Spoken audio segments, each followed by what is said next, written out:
Il est très important quand on réfléchit à une décision de peser, disons, les bénéfices d'un progrès technologique et les inconvénients. Si c'est un médicament, par exemple, c'est relativement facile de voir quels sont les bénéfices et la toxicité, donc voir les inconvénients. On fait l'équilibre entre ces deux et on décide, on n'autorise pas, on restreint, etc.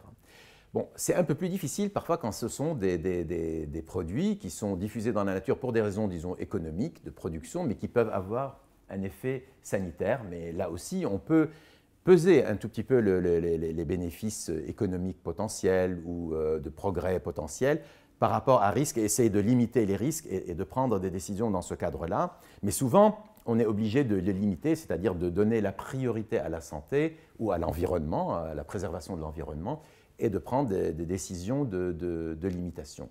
Donc, en permanence, nous sommes obligés de peser les avantages et les inconvénients. Nous devons avoir une vision assez globale et les actions sont nécessairement à la fois générales, mais aussi très particulières et quasi individuelles. Donc, il y a des actions locales et des actions très générales. Évidemment, les pouvoirs publics doivent savoir interdire des substances, restreindre l'utilisation. Ça, c'est des actions à un niveau général et il faut que ça continue avec l'avancée de la science. En revanche, il peut y avoir aussi des actions locales. Vous avez des villes, par exemple, qui essaient de ne plus du tout utiliser les pesticides pour leur jardin.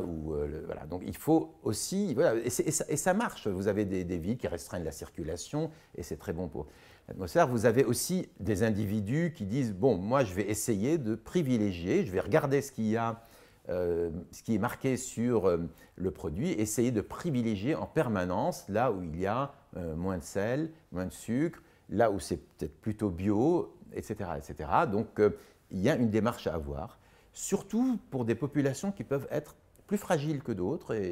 Par exemple, les femmes enceintes, non qu'elles soient plus fragiles, mais enfin, il y a une vulnérabilité particulière du fœtus qui fait qu'il y a un certain nombre de précautions importantes là à prendre. Et là, des informations doivent se développer. Il y a des informations par les ONG, mais il y a des informations que les pouvoirs publics doivent mettre pour, quand une femme est enceinte, savoir qu'est-ce que je fais, comment je me comporte, qu'est-ce que je consomme, etc. etc. Et je pense qu'il faut donner ce type d'informations pour que l'individu puisse aussi se prendre en main et agir comme ça.